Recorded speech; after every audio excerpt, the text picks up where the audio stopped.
Who in the world wants to have to work until they're 70 plus years old? If you even make it to that point, because you'll probably be forced out of your job way before you hit that age. Over the past few years, I've made it a point to talk to people who are 20 or 30 plus years older than me to learn more about the things that they fear at their current age. And wow, did I get freaked out about what they were saying. One of the things that kept coming up is how they're extremely concerned about their employer finding a way to remove them from the company to bring in younger, cheaper workers. Now, to someone like me who's younger, that sort of thing never crossed my mind, but it totally makes sense. If this doesn't concern you now, then maybe it should. This is even more of a reason to pursue financial independence well before the age of 70.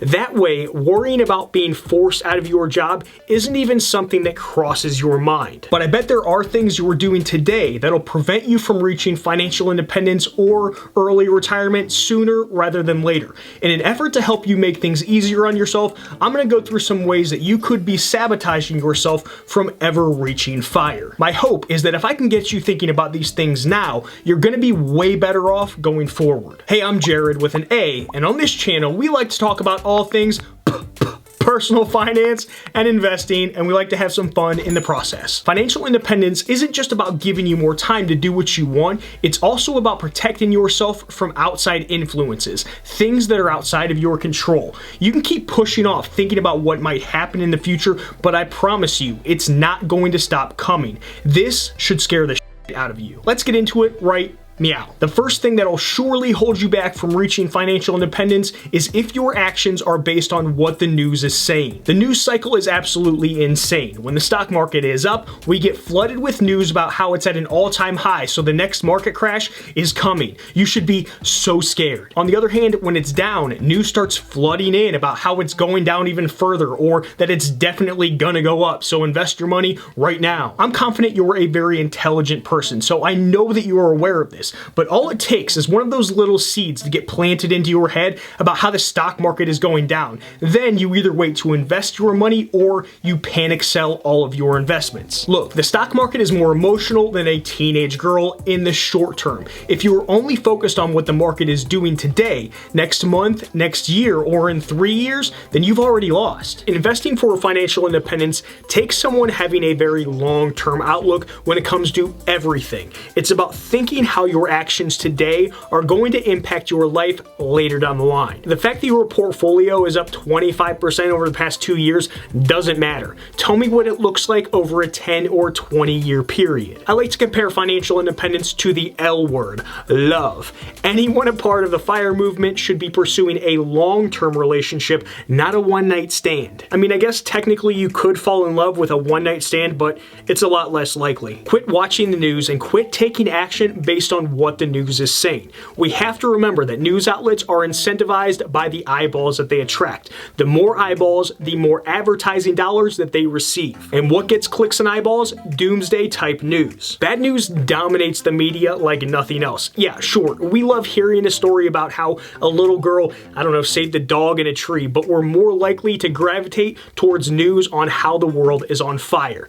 No pun intended. I don't care about what websites are saying about the US government and how much they like peaches. I don't care about that book by Dr. Seuss called Brexit, and I sure as don't care about the US and Chinese governments putting bans on trading Pokemon cards. None of these things are going to stop me from investing on a consistent basis, nor are they going to make me want to sell all of my investments. Just like my grandpa always said, not my monkeys, not my circus. If you could do me a huge favor, then please Hulk smash that thumbs up button to help support myself and this channel and my dog, and in return, I shall entertain and educate. The next mistake that I see people make is that they think they're going to achieve something without any sort of plan. Sorry to break it to you people, a vision board and reading that book, The Secret, doesn't count as a plan. A guy I know was really into that stuff, and unfortunately, he's still not very close to achieving, or I should say, manifesting his vision board. You mean that doesn't work? Aw, so sad. Unless of course he updated that vision board with pictures of an ex-professional gambler who lost all of his money and has $30,000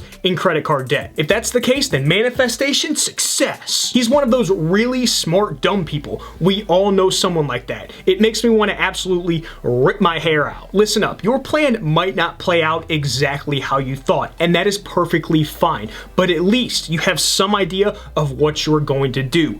Things are going to change as time goes on, and you'll decide to adjust that plan, which is perfectly normal. Kids will change the plan, getting married will change the plan, and heck, for those millennials, moving out of your mom's basement is definitely going to change your plan. Yes, I'm talking to you, my fellow millennials. Hey mom, I'm still waiting on that meatloaf. Hurry up, I'm hungry. Oh, and thank you for tucking me in before bed last night. The first thing you need to have a plan for to reach financial independence or early retirement is the accumulation phase of the process. This part is huge because it's going to help you gauge how quickly that you'll be able to hit your number. It's like digging a hole. The bigger shovel that you have, the more dirt you can scoop up at once. If you were only able to invest $500 into your 401k or IRA, then it's going to take you 38 years to hit that $1 million mark. But if you quadruple that to invest $2,000 per month, then you'll reach $1 million in 21 years. Accumulating more money in this phase can be done many different ways. Some of the more popular are making more money at your current job, getting a second or possibly a third job for the people who have the time and aren't lazy, starting a side hustle to make some extra cash, or starting a side hustle that you intend to turn into a full-time business. The next phase of planning that needs to be done on your part is around when you withdraw your money. When are you going to need the money? How much are you going to need every single year to live off of? Answering these questions will help you decide what to do with your money in your accumulation phase. Once you have the money, you need to do something with it that'll give it a chance to grow. You need to choose your investment vehicle or vehicles. One person might just want to invest all of their money into the stock market. Another might be investing in real estate. Another could be starting a business that pays them a consistent income once they hit FI. Or someone could be doing a combination of all three. Once you choose how you'll invest, you'll be able to figure out the details of how you're going to get that money into your bank account every month. The last thing you need to think about when planning is what in the world are you going to do once you reach financial independence. You spent all of these years and countless hours pursuing this, and now you're there.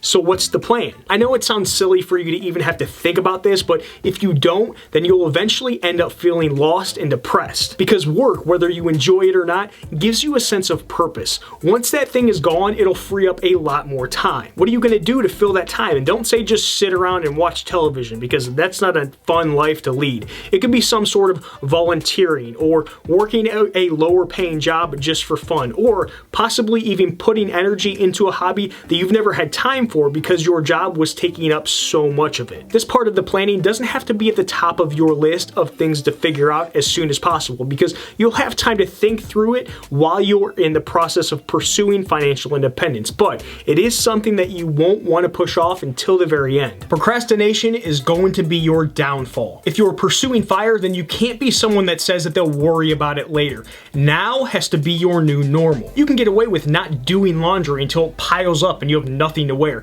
because the washer and dryer are right in the other room, so you can just do a quick load at the last minute. The solution to your problem can be reached in a matter of hours. But what about if you procrastinate getting your finances in order to help you reach financial independence or early retirement? You'll be screwed. You need to figure out how to increase your savings rate now. You need to understand investing your money now. You need to start working towards earning more money right now. I'm kind of being facetious when I say to do all of these things right now because it's a little bit overwhelming. I agree, but you should at least start the process of tackling them one at a time. Finances are one of those funny things where if you keep putting it off and putting it off, then everything becomes more difficult to do. Don't believe me? Talk to those 55-year-olds who have $75,000 of consumer debt, or talk to those 55-year-olds who only have $20,000 saved for retirement. They have a really hard road ahead of them. All Always remember that the cost of our good habits is in the present. The cost of our bad habits is in the future.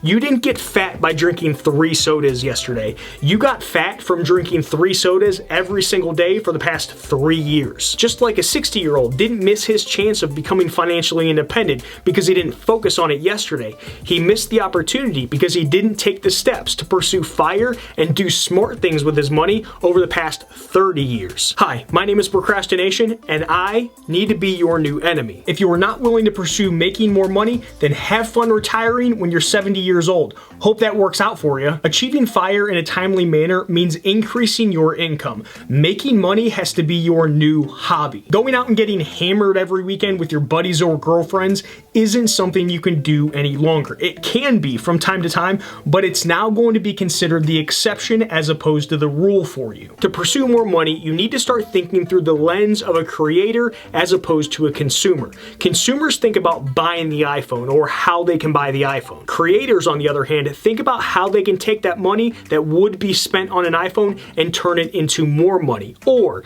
take a small portion of that money, buy an iPhone that's a couple generations old, then use the remaining money to invest it in something that'll give them a return. Bonus points if they use that iPhone to make more money. Earlier in the video, I mentioned the different ways to increase your income. If you need more help, then I created a playlist to all of my money making videos. Link to that one is in the description. So always remind yourself, create more, consume less, which ties perfectly into the next point. You'll never reach financial independence if you are not willing to do things differently. There is no way around it. If you've watched enough of my videos, then you'll know how much I absolutely despise average. It makes me throw up in my mouth a little bit just thinking about that kind of person. Not because I think that I'm better than anyone, but because my natural tendencies are to do what the average person does every single day. I don't blame them though, because it feels good and it feels comfortable. Therefore, I've created this war inside of my own head against average. If you're not willing to go against the grain on your path to FI, then this just isn't the life for you, and that's okay. But in 20 years, you cannot whine about your financial situation or the fact that you are still working because you decided not to do things differently and live outside of the box today. The person who plans to retire on time or even later has settled in their current ways. People like us don't do things like that, period. If your mindset is trash with a capital T, then your fire results will be trash as well. The way you think about the things that happen in your life is everything. You can either take them at face value or put them through a filter that you've created for yourself. This filter is going to give you a chance to reframe the whole situation to help you process what's really going on. The unfiltered person thinks about how life is happening to them. The person who has created a filter for him or herself thinks about how life is happening for them. Here's an example. An unfiltered person would say, I have a ton of debt and a negative net worth. I won't be able to reach financial independence for 20 years. Why even bother pursuing it? The filtered person would say, dude, I'm gonna be FI in 20 years. I'll be 55 years old. That's 12 years sooner than the average person. Or, I won't be able to reach financial independence for another 20 years when I'm 55. What are some things that I can do to get there in 15 years? What can I do to get there in 10 years? Okay, I'm gonna take action to do that right now. Just like my grandpa always said, F your excuses because no one cares, so do something to change your outcome. Watch this video at the top next because it'll show you exactly how I'm investing for financial independence. The bottom one will take you to a playlist that has all of my financial independence and early retirement videos. Don't forget to Hulk smash that thumbs up button and check out the description for more resources and playlists to help you out with all of your personal finance and investing needs. I'll see you in the next one, friends. Adios.